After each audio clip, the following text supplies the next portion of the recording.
夫君痴恋了大嫂一辈子。他怜惜大嫂是个寡妇，赚得的银钱大半交给大嫂，把唯一读书的机会让给侄子。一有空就去他家干活，却把家里所有事情都丢给我一人。最后，我因操劳过度累死在织布机上。重活一次，当媒婆再次来提亲时，我淡淡开口：我要嫁他们家长子。成亲前日，夫君红着眼拦住我：你明知道我哥会死。原来他也重生了。我冷眼看着他，做寡妇也比累死强。只是没想到，本该战死的大伯竟然死而复生，还当了将军。大家好，欢迎收看皮皮听书。娘，你别死，你别抛下我一个人。10岁大的男孩，因为常年在地里劳作，晒得极黑，泪水在他脸上冲出2道黑灰。他抹了把脸，满眼都是恨意。娘，我去叫大夫，你再坚持坚持。我伸出枯瘦的手，紧紧攥住他胳膊。磊儿，咱家没有要钱，最后一点钱都被你爹送去大嫂家了。磊儿将脸埋进手掌中，发出小兽般绝望的嘶吼声。眼前的光越来越白，我感觉全身轻飘飘的，像泡在温泉当中。娘，我飘在半空中，看到磊儿紧紧将我逐渐冰冷的尸体抱在怀中。娘，下辈子别再做我娘，别再嫁我爹，别生下我。娘，别再吃这些苦了。娘，身体越来越轻，似乎有一个看不见的漩涡要将我从磊儿身边吸走。磊儿，我惊叫一声，猛然睁开眼，才发现自己正躺在一张陌生又熟悉的木床上。这是我未出嫁时的房间。我又梦见我上辈子了。杏花，你醒了。我娘推开门，眼下是2个乌黑的眼圈，一看昨天就没好好睡觉。她拉着我的手，眉头紧皱。杏花，你真要选那沈青山啊？虽然他是长子，但咱们村的人都知道，他娘最偏心小儿子。我自然知道。我婆婆生沈青山时，正好在山脚下摘菜，因为是在青山脚下所生，就给他起名叫沈青山。而生2儿子，也就是我夫君沈景行时，情况就大不相同。据说我婆婆在生之前，梦见肚子里飞进来一只白鹤，白鹤是祥瑞，朝廷官服上品级高的官员胸前都绣着白鹤。他的名字是特意花了500钱请隔壁村秀才给起的。高山仰止，景行行止，起名沈景行。从出生后，婆婆的一颗心就偏在沈景行身上。沈青山当了猎户的徒弟，1个月有大半时间住在山上。沈景行进了私塾，虽没有考中秀才，却是识字的。后来他在城中酒铺给人做掌柜，活计轻松，赚的银钱又多。只可惜沈景行的心偏在大嫂身上。大嫂宋一世的父亲是秀才，不像我爹，一辈子面朝黄土背朝天，只会刺弄田地。宋家很快就应了沈家的亲事。沈家并不富裕，为省些开销，兄弟俩的婚事是一同办的。娘说要替我打一只银镯当嫁妆。公子真是好眼光，这鎏金簪可是京中的样式，在咱们镇里是独一份呢。你看这造型，这工艺。首饰铺的掌柜举着簪子，滔滔不绝夸赞。他对面站了一个我极为熟悉的人，身量修长，皮肤白皙，正是我上一世的夫君沈景行。就要这簪子了，5两银子，对吧？见买卖做成，掌柜喜得眉开眼笑。公子这簪子是买给夫人的吧？公子对你家夫人真好。沈景行淡淡一笑，眉眼中俱是柔情。是买给我未过门的妻子。上一世我们成婚时，沈景行送了我一对米粒大小的银耳钉。那耳钉我后来在首饰铺看到过，售价50文，50文和5两，一如我和宋一世在沈景行心中的地位。我娘也认得沈景行，她酸溜溜地扯了扯我衣袖。这沈家可真够偏心的，给咱们家5两聘礼，给了宋家30两。要不是因为你们早就定好婚约，我真不想让你嫁过去受气。我们2人站在门口低头说话，很快引起沈景行的注意。他漫不经心侧过脸一瞥，瞳孔猛然收缩。我们买好镯子走出铺子时，他也悄悄跟上。等我娘进了布店同掌柜的讨价还价时，他叫住了我。杏花，你为何那么傻？我移开目光，并未正眼看他。沈景行，论理，你应该叫我一声嫂子。沈景行立刻红了眼，他目不转睛地盯着我，嗓音颤抖。醒来后，我一直在等媒婆来回话，可他说你选了我哥，你明知道我哥会死的，难不成你想做寡妇？我木然地回望着他，不然让宋医师做，你舍得？沈景行痛苦地闭上眼。杏花，别说这种话，我对大嫂向来发乎情，止乎礼。我明白，你和磊儿才是我的责任。他怎么有脸提磊儿的？怎么配？磊儿和宋医师儿子一起出门，大家都以为磊儿是小厮，一个白白胖胖，一个又黑又瘦。磊儿从7岁开始就跟着我在地里忙活，挑水、劈柴、种地。小小一个人，很早就已经学会为家中的银钱操心。那日宋医师儿子随手丢给他半块梨膏糖，他宝贝似的藏到袋子里，每天只舍得舔一下。而宋医师儿子丢糖给磊儿，是因为他吃太多糖，吃坏了牙。想到上一世的事情，我气血上涌，忍不住一把推开他。滚！我不想再看见你。沈景行踉跄2步，痛心疾首地看着我。杏花，你放心，若我大哥再次遭遇不测，我定然会护着你的。我冷冷看他一眼，转身离开。不必了，没有你，我会过得很好。我本就是10里8乡出了名的勤快，能在家织布，也能下地干活，里里外外都是一把好手。上一世要不是为了供宋医师和他儿子，我完全有能力自己养活磊儿。宋医师和沈景行一样，都是吃风喝露，眼里没活的清高人。我倒要看看这辈子他们俩凑在一处能过成什么样子。我坐在来接亲的驴车上时，恰好碰上了宋家的送亲队伍，八抬大轿，体面又热闹。村里人向来嗓门大，哪怕刻意压低嗓子，也能听得七七八八。这沈老太也太偏心了吧，都是娶媳妇，一个用驴接，一个用轿子接，就是不知道的还以为青山是捡来的儿子呢。不过宋家可是秀才出身，和杏花家可不一样。杏花嫁给沈青山，这以后的日子怕是不好过了。今日这驴车是沈青山亲自驾的，虽然盖着红盖头，我也能看到眼前高大的身影蓦然一僵。沈家屋子建在一个小山坡上，山坡是陡，驴子瘦小，拖着沉重的板车越发难行。当驴子哼哼叫着不愿再往前走时，周边传来一阵又一阵嗤笑声。驴子哪有轿子好？自然嫁给老大也没嫁给老二好。看着吧，这杏花嫁给沈青山，万一以后分家，两人估计只能分个破草房呀！我惊呼一声，一双强壮的手臂已经稳稳当当托起我的身体。沈青山竟然丢下驴车，将我打横抱在了怀中。我靠在他强壮结实的胸口，心脏忍不住砰砰跳。毕竟我可是喊了他1年的大伯，这也太羞人了。你放心，我不会让你住破草房的。声音沉稳有力，听起来莫名让人安心，一如眼前的男人。我和沈青山的来往并不多，他为了多赚些银钱，大半时间都住在山上，但他每次回家都会把家里2口大水缸灌满水。他一回家就闲不住，不止挑水，还劈柴、喂猪、修葺屋子。我们挑水要去山脚下的河边，一上一下，费时又费力。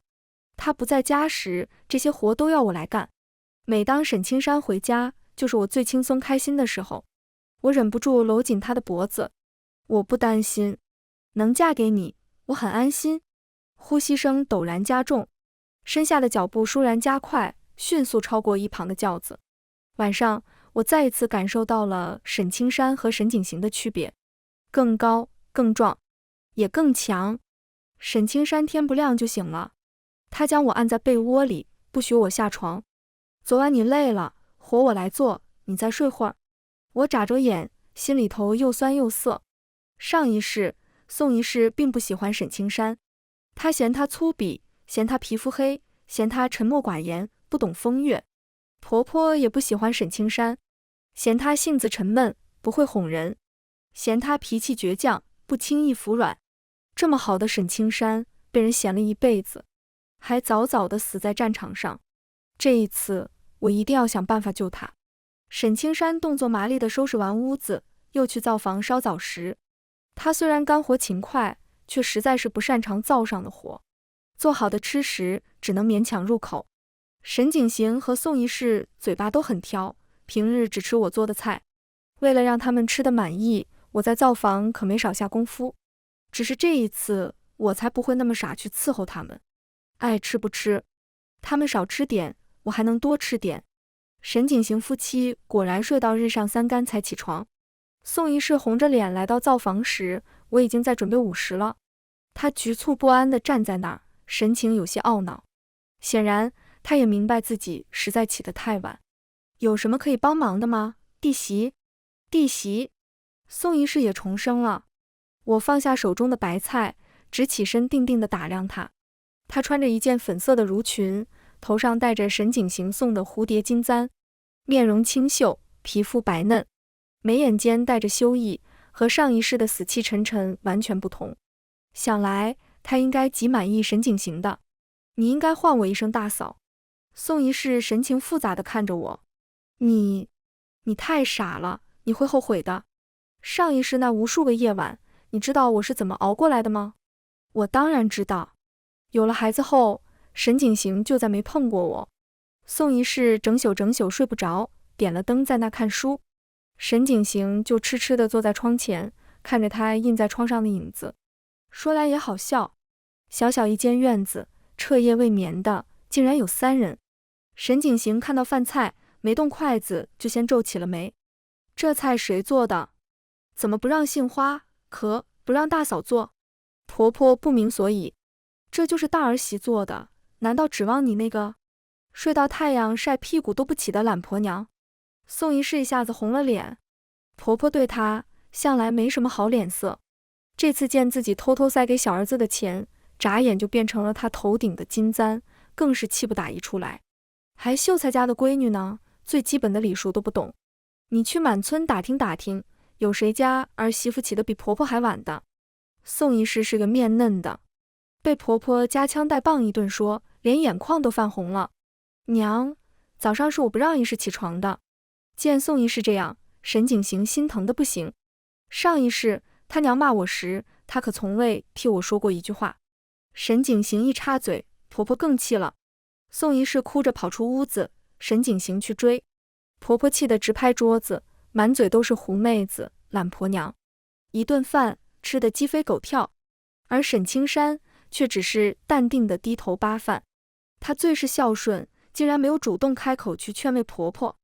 我心头一跳，莫非她也是重生的？沈青山安静地坐在椅子上，剑眉星目，轮廓冷硬。她脸上没有表情，却无端让人觉得气势迫人，心生畏惧。上一世的她绝对没有这种气场。见我偷偷打量她，沈青山抬眸朝我一笑。累不累？去睡个午觉吧，东西放着我来收拾。婆婆立刻叉起腰，嘴一张，唾沫横飞。她是最见不得其他人闲着，除了沈景行。睡什么睡？我这是娶的儿媳妇还是祖宗？沈青山淡淡扫她一眼。我说了，待会的活我来干。婆婆被她这么一看，浑身不自在，竟然放下碗筷出门去了，虽然表情依然有些不快，到底是没再说什么。我看得一愣一愣的，这该不会是就是传说中的杀气吧？上一世的沈青山到底经历了什么？沈青山动作麻利地收拾好碗筷，拉着我回到屋。你昨晚一宿没怎么睡，别硬撑了。我脸上立刻飞起2朵红云。昨晚的沈青山动作虽然生涩，却十分卖力。一开始还不得章法，到后来寻出滋味，便是一副恨不得把床摇散架的架势，像是第一次开荤的毛头小子。不过他今年也才19，确实年轻力盛。沈青山也红了脸，他扶着我到床上坐下，自己蹲在我身前，目光羞涩中带着懊悔。弄疼你了吧？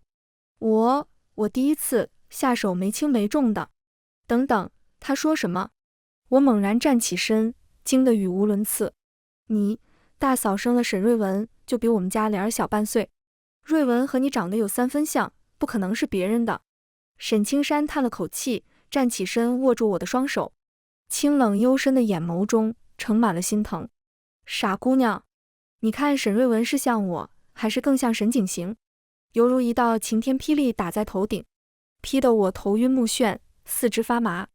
瑞文模样清秀，比起他爹，倒是更像他叔叔。沈景行也太疼瑞文了吧，亲爹也就能做到这样了。村里人的话蓦然回响在耳旁。沈青山和沈景行长得很像，只是沈青山轮廓更硬挺，也更英气，而沈景行眉眼柔和，像婆婆更多一些。侄子像叔叔是常有的事情。宋一世为人清高，沈景行更是成日将君子2字挂在嘴边。我从未怀疑过他们，我竟从未怀疑过他们。见我一副失魂落魄的模样，沈青山叹了一口气，伸出满是茧子的手掌，轻轻抚上我的脸。你想不想知道上一世我是怎么死的？我的死还要拜我好弟弟所赐，被雷劈多了也就麻木了。待沈青山回顾完他的一生，我心头突然升起一个奇怪的问题：上一世我和沈青山到底谁更惨？沈青山从懂事起，他娘便将你是兄长，要照顾弟弟挂在嘴边，好的衣服给弟弟穿，唯一的糖给弟弟吃，读书的机会让给弟弟，服兵役自然得他去。沈青山习以为常，甚至觉得这一切都天经地义。直到他的好弟弟寄钱给他上官，要求让他去最艰苦、最危险的地方。如今的世道并不太平，诸侯林立，硝烟四起。沈青山进了最危险的前锋营，他的战友一个个倒在血泊中，而他的下场也没好到哪里去，在一次冲锋中死在铺天盖地的箭弩之下。死后，他的魂魄飘飘荡荡，依旧回到清河村。成婚第1晚，宋一世惨白着一张脸，说自己来了鬼水。沈青山并未介意，可等鬼水来完，他又开始胸口疼，吃了许多药，总也不见好。每次只要沈青山一靠近，宋一世就会生病。慢慢的，沈青山明白过来，他这是不想让自己碰，而他也不屑去强迫一个女人。带着不甘和遗憾，他上了战场。等他的亡魂归来，才发现自己竟然有一个5岁大的儿子。他气到想杀人，却什么都做不了。渐渐的，他的注意力开始被另外一道身影吸引。他透过他，仿佛看到了另一个自己，就像一株野草，在贫瘠的荒漠上挣扎着求生。纵然拼尽全力，却依旧挡不过命运的轻轻一击。他们都是一样的苦命人。最讽刺的是，那些收买沈青山上官的银钱，都是我一个铜板一个铜板攒下的血汗钱。我将头埋在沈青山胸口，静静地听着他强有力的心跳声，扑通扑通。他的胸是硬的，血是热的。他现在活生生地站在我面前。我们都没死。可嗨嗨，和沈青山在屋里待了半晌，直到日头快下山，我们还没出门。婆婆坐不住了，站在门口，又是咳嗽又是踹鸡窝围栏。见我走出去，她立刻沉下脸。这都什么时辰了，还不去做晚食？难道要让我当婆婆的伺候你？我诧异地看着她。早食和午食都是我做的，晚上不是应该轮到弟媳了吗？该不会她连饭都不会做吧？那以后还怎么照顾二弟？听到照顾沈景行，婆婆立刻来了精神，袖子一撸，便去东厢房喊人。宋一世真是个好福气的，2世为人，竟然未曾学过做饭。一进厨房，打碎3个碗，摔坏盐罐子，还差点把锅砸了。婆婆气得1佛出世，2佛升天，拿起鸡毛掸子就要朝宋一世身上抽。沈景行自然要拦，沈青山立刻上去拉架，只是拉住的却是沈景行。娘，弟媳毕竟是新媳妇，第1天进门，家务不熟多练练就好了，可不能动手啊娘。我也跑上前拉偏架。娘，您消消气啊娘，动手了怕村里人说你闲话呢。而且弟媳她爹是秀才出身，万一到时候人家来找咱们算账。婆婆素来是个暴脾气，吃软不吃硬，最恨人威胁她。听到这话，勉强压下去的火再次升腾而起。啪！手中的鸡毛掸子狠狠落下，抽在宋一世手臂上。老娘今天偏要打他！什么秀才举人的，嫁进我沈家就是我沈家儿媳。婆婆教训媳妇，天经地义。我叫你浪费粮食，叫你霍霍东西。宋一世长到那么大，何曾被人打过？他家就他一个闺女，千娇万宠长大，从来没舍得碰她一个手指头。如今被婆婆薅住头发，扯着领口，什么气质风度全无，满身只剩下狼狈。他再也忍不住，扯着嗓子哭喊：沈景行，你还是个男人吗？就这么眼睁睁看着自己媳妇被人打。沈景行是真心爱慕宋一世的，见他这样，心疼的不行。娘，你别打他，不就是不会做饭吗？以后都我来做行不行？娘，你要打就打我吧。沈青山恰到好处的一松手，拼命挣扎的沈景行立刻踉跄着朝前跌去。我趁机把宋一世往边上一拉，沈景行直直撞上婆婆。为保持平衡，她双手在空中胡乱挥舞，刚好打在婆婆身上，看起来特别像是她为了护着宋一世冲过来推开婆婆。婆婆仰面朝后跌去，踩到滚落在地的擀面杖，重重摔在地上。我忙松开宋一世，跑过去扶起婆婆。娘，你没事吧？娘，二弟，亏你还是读书人，你怎么能打娘呢？就算是为了自己媳妇，也不能这么做呀。沈青山也对沈景行怒目而视。娘自小就疼你，为你娶媳妇更是倾尽家财，你竟然做出这种不孝之事。婆婆哭了，沈青山和宋一世傻了。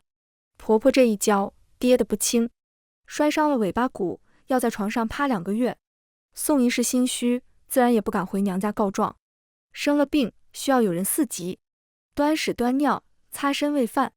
以往这种活都是我来，可婆婆恨毒了宋一世，便借着伺机变着花样的折腾她。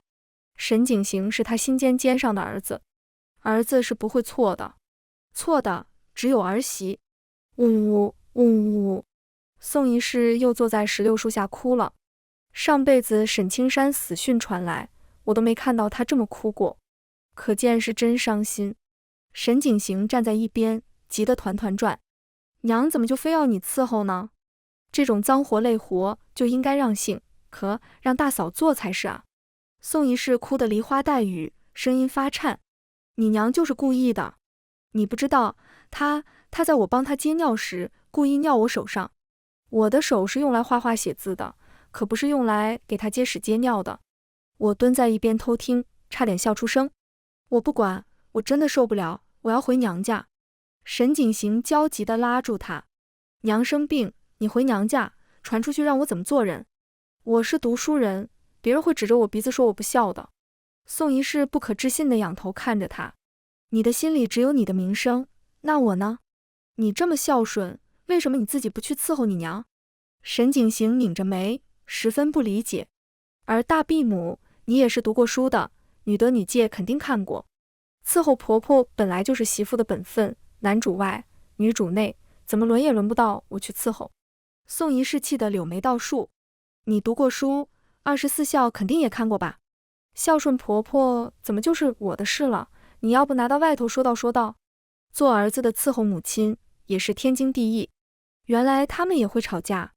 我正听得津津有味，身边突然蹲下一个人，吓得我差点叫出声。沈青山一把捂住我的嘴，眉眼带笑，眼眸弯如钩月。须是我。他松开手，搂住我肩膀，示意我继续看他们吵架。我靠在沈青山怀中，感到前所有未的安心。这个男人会打猎，会赚钱，会做家务，还会陪我一起听墙角。希望他能这么一直陪着我，长长久久。沈景行和宋一世吵了一宿，还真吵出来一个好主意。一大早，宋一世就捂着嘴站在院里干呕，吃饭干呕，喂鸡干呕，去给婆婆擦洗更是呕个不停。沈景行特意跑去镇上请了大夫，大夫摸着胡子一把脉，立刻弯腰说恭喜。我昨天还看到宋一世红着脸，趁天黑后在院子里喜悦时代。婆婆虽然不喜欢宋一世，却喜欢孙子。看到宋一世怀孕，高兴之下连病都好了大半，也不要她伺候了，只说养胎才是第一要务。宋一世松了一口气。我捧着木盆去河边洗衣服时，村里的妇人围着我叽叽喳喳。前几日不都是宋医师来洗衣服吗？今天怎么是你来？到底是秀才家的闺女，景行怎么会舍得让她干这种粗活？我神情失落，勉强挤出一个笑。弟媳有喜了，吐得厉害呢。哎呀，这么快吗？她嫁进来才10天吧，这么快就看出有喜了。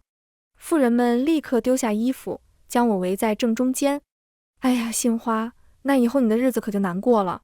看不出来，这宋家丫头肚皮可真争气。你也要加把劲啊，你婆婆本来就偏心。不出半日，全村都知道宋姨氏怀孕的事情了。第二天中午，宋姨氏她娘坐着驴车来了，还带了满满当当半车东西。看到宋姨氏站在院子里晾衣服，她娘心疼得直掉眼泪，对婆婆也是半分好脸都没有。宋姨氏嫁给沈家，确实算得上下嫁。公爹对宋父有救命之恩，这才结下的这门亲事，还说是清河村数1数2的富户，儿媳怀孕连只鸡都不给吃。宋姨氏娘性格有几分泼辣，在屋里讥讽完婆婆，扭头就去鸡圈抓鸡。一只老母鸡炖汤给宋姨氏喝，一只公鸡红焖给沈景行补身体。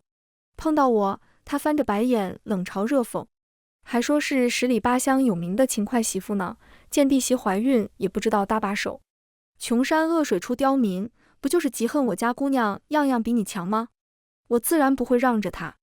哟，亲家这说的什么话？你去问问你闺女，今天的饭谁做的，衣服谁洗的，满院子活都是谁干的？我是不如你家姑娘会写字画画，你家姑娘这么会写，咋不见写出1分银子来？宋家是家境好，可跟我有什么关系？摆架子也摆不到我头上。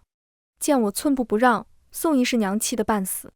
她把带来的所有东西都搬进宋姨氏房间锁好，生怕让我占到一丝便宜。自从婆婆生病后，每次做饭我都是分开做，我和沈青山的自然精心一点，给其他几人吃的也就是烧熟，味道比猪食好不到哪里去。鸡汤一炖，10里飘香，婆婆馋的在床上直咽口水。只是沈景行和宋姨氏吃了这么久的素，难得开荤，恨不得把头埋碗里，哪里还想得到婆婆。一碗汤，一块肉，矛盾便是这样慢慢积下，就像逐渐溃烂的伤口，等暴露在阳光下时，早已无力回天。我端着一盘颜色发黄、味道苦涩的菜叶子，一边给婆婆喂饭，一边替她抱不平。这鸡是娘您辛苦养的，杀了整整2只鸡呢。不说肉，好歹给您端碗汤过来吧。弟媳一个人哪里就吃得一整只鸡？婆婆阴沉着脸，眼神像淬了毒的刀子。不就是怀个孕吗？我怀孕时还天天在地里干活呢。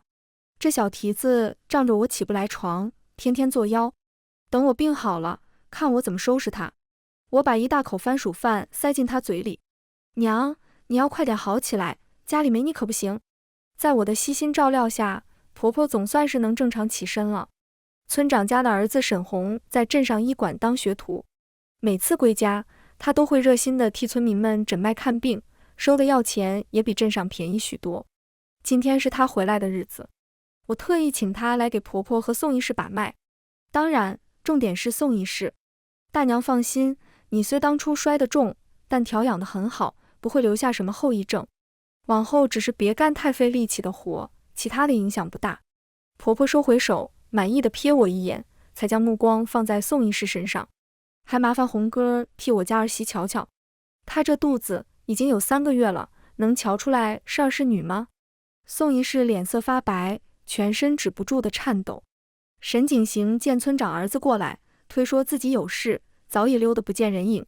他素来沽名钓誉，把自己的名声看得极重，唆使媳妇假孕这种事情，他实在是没勇气和胆量承认。看来他对宋医师的喜欢也不过如此，一旦危及到自身利益，立刻就能撇到旁边。弟媳，你脸色怎么这么差呀？你怎么还在打摆子？这是咋了？婆婆虽然讨厌宋医师，但十分看重她肚里的孩子。听到这话，忙拉着她坐在椅子上。红哥，快替我儿媳瞧瞧。沈红皱着眉，将脉从左手切到右手。过了半晌，依旧说不出一个字。婆婆被她吓得不轻，用手捂着胸口，颤颤巍巍问道：可是孩子有什么不好？沈红极为复杂地打量着宋医师，半晌才叹出一口气，收回手。嫂子，这又是何苦呢？你身体康健，早晚都能怀孕，何苦这样骗人？宋医师苍白如纸的脸顷刻间涨成猪肝色。你血口喷人！你不过是医馆一个学徒，自己把不清脉，竟敢这样污蔑我！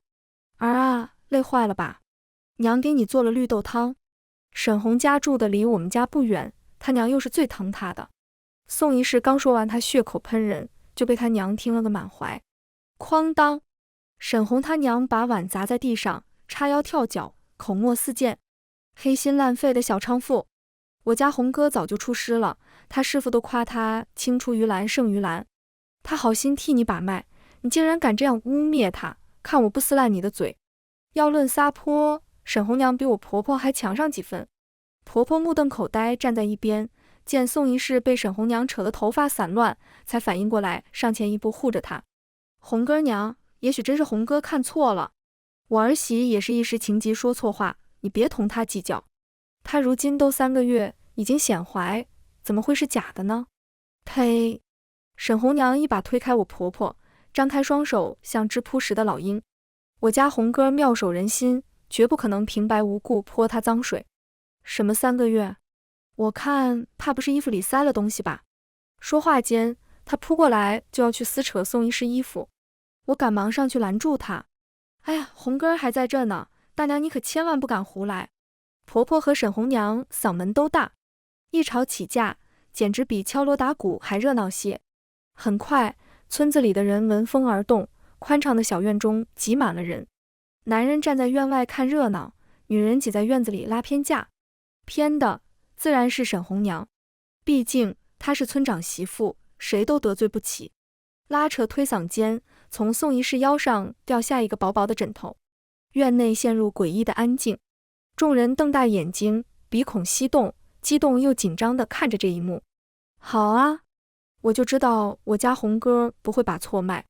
沈红娘跨步上前，一把抓起枕头，高高举在头顶，示威一般在院里转了3圈才停下。沈景行媳妇，你还有什么话说？我婆婆跌坐在地上，脸色一会儿青一会儿白。良久，她一咕噜爬起身，揪着宋医师的头发就是2个巴掌。猪油呼了新的箭蹄子，竟然敢骗我！我苦着脸上前去拉她。娘，别打了，您别气坏自己身体。弟媳向来是个本分人，性子最是清高，怎么会扯这种谎呢？弟媳，是谁教唆你的？是不是你娘家人？宋医师恨恨地推开婆婆，顶着2个巴掌印，神情疯狂。你凭什么打我？这都是你的好儿子让我这么做的。他不愿意伺候你，也不愿意让我伺候你，这才让我装怀孕的。婆婆听到这话，肺都快气炸了。我儿子最是孝顺，你竟然污蔑你自家男人。事情发展到这个地步，宋医师索性破罐子破摔。我呸！你以为他真有事忙？他看到沈红来，怕东窗事发，随意找个借口溜走了。他除了嘴巴孝顺，行动上何曾孝顺过你半分？趁着大家伙都在，你和他们说道，你为什么摔的这一跤？还不是你的大孝子沈景行推的。清河村有几十年没出过这种热闹了。众人听得神魂颠倒，家中锅烧糊了都舍不得回去。我红着脸，臊眉塌眼，挨个劝人回家，其实心中已经憋不住笑意。婶子，别看了，回家去吧。叔，我要关门了，麻烦您让让。婆婆和宋医师彻底撕破脸，当着众人的面狠狠打了一架，谁也没让着谁。宋医师虽然力气小，但是人年轻，个子高。婆婆毕竟床上躺了2个月，这一架打得半点便宜都没占到，反倒是头发被薅掉一大把，脖子上还留下几道鲜红的指甲印。她拍着大腿坐在地上哭，倒反天罡啊！都来看啊，儿媳打婆婆了！你这毒妇，我们沈家是留不得你，我马上就让景行休了你。宋医师也哭，捂着帕子，头发散乱，白嫩的脸上一片红肿。你以为我想结着亲啊？我要同沈景行和离。沈青山回到家时，看到的就是这样一幅乱糟糟的景象。我把他们各自扶回屋，才跑到他跟前，双眼亮晶晶地看着他。你都不知道今日有多精彩。沈青山宠溺地刮了一下我鼻子。你以为沈红为什么今日来村里？还有他娘恰好来给他送绿豆汤。我吃惊地捂住嘴。都是你安排的？沈青山笑着将我拥进怀中。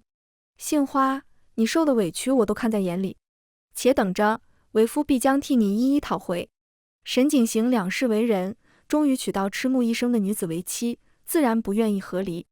他好说歹说哄宋一世一夜，第二天一早便在吃早食时提出要分家。婆婆气得一蹦3尺高，老娘还没死呢。沈景行搬出各种道理，甚至向他娘下跪磕头，也没得到婆婆的同意。婆婆本来就厌恶宋一世，此刻更是恨不得杀了她。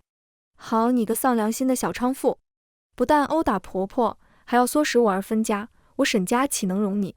骂完便要逼着沈景行写休书。家里吵吵嚷嚷，没有片刻安宁。这次婆婆倒是没有动手，估计是知道自己打不过宋一世，就这么吵了整整2天，闹得鸡飞狗跳，无人不知。其中当然少不了我的卖力挑拨。村里人看沈景行的眼神也愈发鄙视，还是读书人呢，书都读到狗肚子里去了。又唆使媳妇假孕骗人，又要分家，老娘生病倒是不闻不问。这样的人品德性，如果做掌柜……沈景行为人清高傲慢，在镇里做了掌柜以后，都是用鼻孔看人。村里人讨厌他的不在少数。这次事情出来后，沈红他娘去镇里探望沈红时，便把这些事情当笑话说给医馆的人听。恰好医馆大夫和酒店老板是多年老友。就这样，沈景行丢了掌柜的工作，只能灰溜溜回家。婆婆攒的私房都尽数搭在沈景行婚事上。上一世我努力织布攒钱，沈青山为供养这一家子，更是恨不得住在山上。每次打猎所得银钱全部上交婆婆，婆婆再偷偷塞给沈景行。沈景行和宋一世的日子过得潇洒无比。这次我每天都等婆婆拍门骂人才起床，活能少干就少干。沈青山赚的银钱倒是不少，只不过都藏起来了。沈家竟然到了没米下锅的日子。婆婆不可置信地看着只剩1个底的米罐。米呢？我无辜地摊开手。家里人多，早吃完了。婆婆沉着脸回屋翻她私房，最后脸色十分难看地捏着几个铜板出来。大媳妇，你先垫一下吧，等青山卖了猎物回来，我再把银钱还你。哪怕沈景行这样待她，在她心里依然是沈景行排第一。我心中冷笑，面上却不显。娘说笑了，我手上哪有银钱？我和青山赚到银子，向来都是交给您管的。上个月我同青山共给娘1两银子，足够咱们家吃上2个月的。婆婆垂着细长的眉眼。景行丢了营生，自然需要再找一份好活计。他需要银钱打点，我都给他了。我凑到他耳边替他出主意。弟媳成婚时要了咱家30两银子当聘礼，听说他娘家把那30两当嫁妆都给了他。他既然是2弟媳妇，自然会替自家男人打算。宋一世是金钱如粪土，只是是的是别人的金钱。婆婆要想问他拿钱，恐怕要比登天还难。宋一世不肯出钱，婆婆又只剩几个铜板，没人愿意扛起这个责任，那索性大家别吃饭。一把米分成3顿煮粥，粥稀薄的可以照见人影。当然，我和沈青山不可能真的陪他们挨饿。吃到第3顿，沈景行受不住了。他素来大手大脚，从来就没有攒银子的习惯。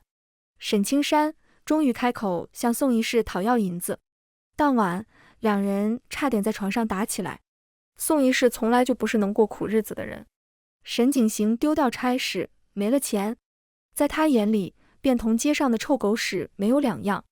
他铁下心要同沈景行和离。就在家里闹得不可开交之时，村里传来噩耗，朝廷再一次征兵，每家每户必须要出一个男丁。我抱着沈青山的腰，心中又急又怕。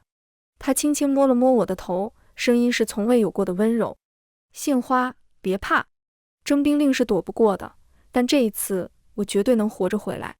你要信我。沈青山还是走了，走之前把攒好的50两银子一并塞给我。她一走，婆婆手中更加没钱，天天变着法子逼迫宋一世。宋一世实在受不住，趁着天黑一个人跑回了娘家。宋家爹娘心疼他，不知道使了什么手段，竟然让村中族老和村长都同意他们和离。当天晚上，宋景行满身酒气，敲开了我的房门。杏花，你当真要做寡妇？我算是看明白了，宋一世根本就不是真心同我过日子的，只能同富贵，不能共患难。只有你才是真心待我的。杏花，你想不想脸？我可以给你一个孩子。我拿出麻袋套住他的头，一边打一边扯开嗓子尖叫，声音在寂静的夜色中直穿云霄，喊得半个村子人都能听见。救命啊！有采花贼啊！听到采花贼，婆婆立刻掏出擀面杖，使出吃奶的劲揍人，只恨不能将他当场打死。等村里人赶到，沈景行已经昏死在麻袋中。婆婆壮着胆子上前扒下麻袋，随即爆发出刺耳的尖叫声。景行，我的儿！我愣愣地看着他鼻青脸肿的狼狈模样，哭喊着朝一边的院墙撞去。天哪，我不要活了！小叔子半夜闯进嫂子的门，传出去我怎么做人啊？我们青山这才刚走2天啊！村长黑着脸，额头上青筋一跳一跳。青山和杏花的感情我们都看在眼里，青山去当兵可全都是为了这个家。景行如此行为和畜生有什么两样？这是要让我们整个沈氏一族都替他蒙羞啊！村长因为假孕事情本就极为厌恶沈景行，当晚村里便开了祠堂，将一盆冷水泼在沈景行身上。他睁开眼，发现自己正湿哒哒地躺在地上。沈景行茫然地眨眨眼，这是怎么了？我怎么在这儿？杏花呢？村长气得一拐杖抽在他身上。畜生！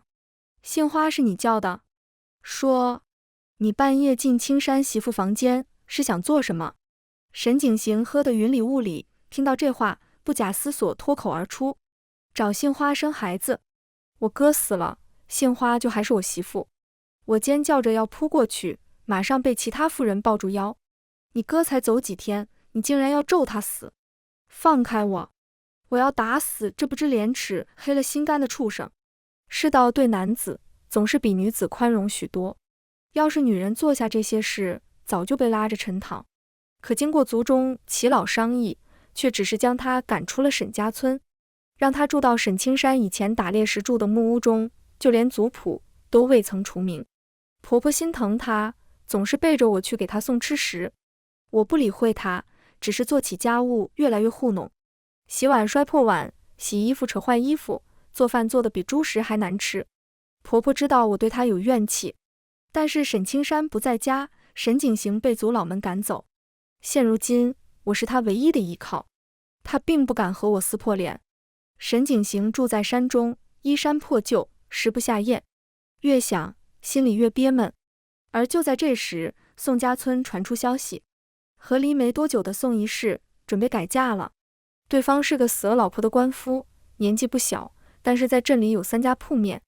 沈景行气得半死，找去宋家闹过2场，被那老官夫派人打断了一条手。沈景行是个欺软怕硬的，不敢再去找宋一世，反而将目标又对准了我。我在院里养了狼狗，他晚上不敢翻墙进来，便在白天我去地里时各种纠缠。杏花，你不会真想当寡妇吧？我虽断了一只手，总归是个男人。我手握镰刀，冷冷地看着他。你再上前一步，便是连另外一只手都不想要了。沈景行红了眼眶，不应该是这样的。杏花，你忘了吗？你之前对我很好很好的。沈青山就是个什么都不懂的莽夫，他拿什么和我比？杏花，你好狠的心！我举起镰刀对准他，朝地上狠狠吐了口唾沫。呸！沈青山比你好10000倍，你给他提鞋都不配。沈景行不甘不愿地走了，眼神阴翳，像草丛中随时会扑出来的猛兽。他不再每日待在木屋中，而是去了镇上。听镇里人说，他进了赌场做工，没有沈景行和宋一世打扰到日子，过得平淡又安静。我在院里织布、扫地、喂鸡时，常常想起沈青山。他这一走就是2年，也不知道怎么样了。又是1月一次的市集，我同村里人一起进镇子采买东西，却撞到一个意想不到的人。宋一世正带着丫鬟买糕点，许久不见，他憔悴许多，眼底下青色很重，连脂粉都盖不住。衣裳头饰虽然华丽，整个人却透露出一种疲态。听说她嫁的那男人脾气不好，经常动手打人。我神情复杂地看着他，我不喜欢宋一世，但是我更恨沈景行。是沈景行勾搭的他，也是沈景行一次次拿走我辛苦攒下的钱。女人活在这世道，有时候并没多少选择。宋一世也看到了我，他挺直脊背，刻意露出手腕上分量颇重的金镯子。呀，这不是我以前的大嫂吗？听说你现在和沈老婆子相依为命，这可怎么好？一屋子2个寡妇，真是可怜啊。我看着他，淡淡一笑，我倒是觉得挺轻松，不用伺候男人，自己过日子不好吗？听说你夫君不太好伺候。宋一世咬住唇，半是懊恼，半是得意。再不好伺候，总归比当寡妇强。今天是什么日子？可真是巧啊！一道慵懒又熟悉的声音响起，沈景行带着几个穿着褐色短衫的打手，慢悠悠拨开人群朝我们走来。宋一世立刻躲到我身后，语气恼怒，声音却有些发紧。沈景行，你还想再被我家老爷打一顿吗？我握紧手中的篮子，心头砰砰直跳。沈景行现在的模样和以前真是不一样了，穿着月华色长袍，手上戴着玉扳指，头顶还竖着镶金的发冠，而且他的眼神不再畏缩和怯弱，看向我时有种看向猎物的志在必得。而此时我早已和村里人走散，一起来的婆子媳妇们都各自去买布匹粮油，这街上我认识的人只有宋一世。见我垂着头不说话，沈景行得意地挑眉，哟，这是要打断我另外一只手的柳杏花吗？老子如今就站在这儿，你倒是来打。打手们哄堂大笑，挤眉弄眼，怕不是沈爷摸了不该摸的，才被人打吧？这家小媳妇长得倒是不错，是沈爷之前的相好。沈景行冷冷一笑，伸出手指向我，带走。你们干嘛？救命啊，放开我！沈景行捏住我的脸，笑得肆意而张扬。放心，没人会来救你的，这里可不是清河村。身边的人都侧过脸低下头，不敢和他对视。看来沈景行所在的赌坊在镇里颇有势力。我又惊又怒，心中涌上一阵又一阵悔意。当初怎么没杀了这畜生，反而给了他东山再起的机会。见沈景行目标是我，宋一世松了一大口气。他拉着丫鬟拼命躲到一边，生怕和我扯上什么关系。我被他们扯住手腕朝前拖去，心里慌得要命，却还是努力逼自己冷静下来。我是清河村的宋杏花，我们村有个叫沈红的在回春堂当大夫，还望乡亲们发发善心，帮我去报个信，我愿出1两银子。听到1两银子，人群顿时开始骚动。沈景行一脚踢在我身边的打手膝盖上，神情狠厉，还不给我捂住他的嘴，嘴里被塞进帕子。我恨恨地瞪着沈景行，恨不得咬下他一块肉。这1两银子没人挣吗？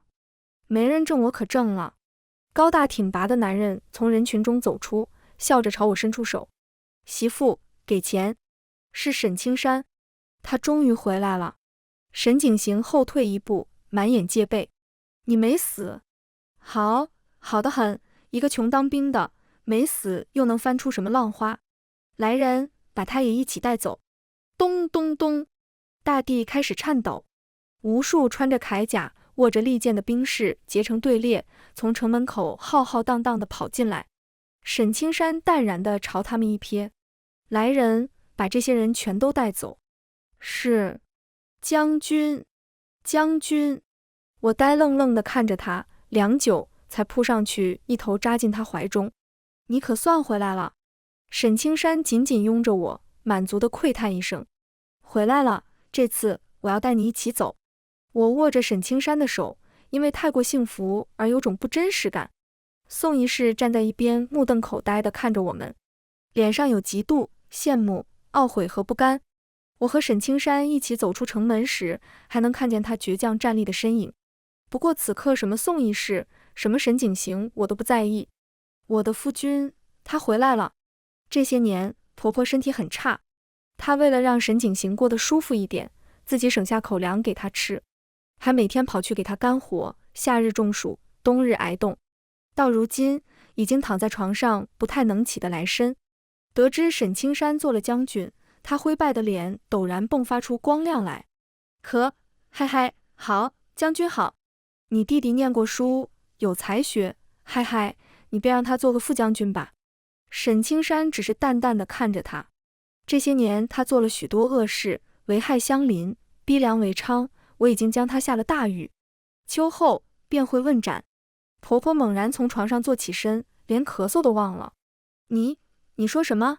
他可是你亲弟弟，你敢杀他？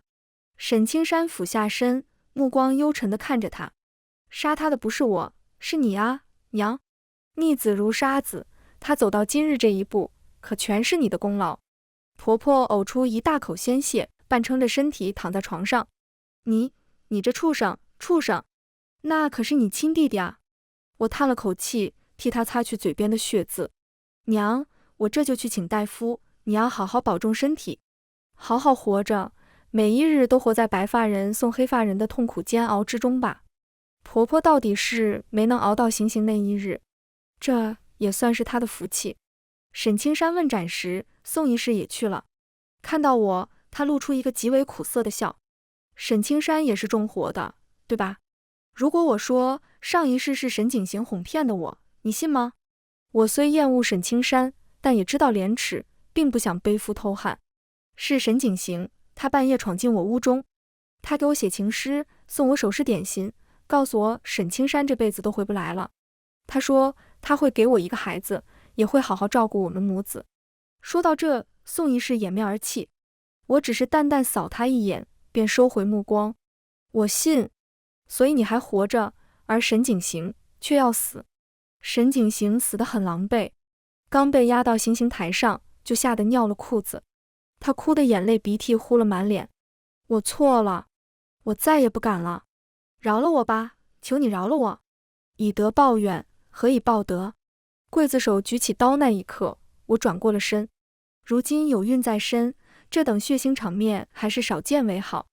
我的夫君已经煲好汤，正等我归家呢。我扶着丫鬟，慢慢朝将军府走去。夕阳逐渐西下，明日一轮崭新的红日又会升起。全文完，皮皮听书，感谢您的观看，我们下个故事再见。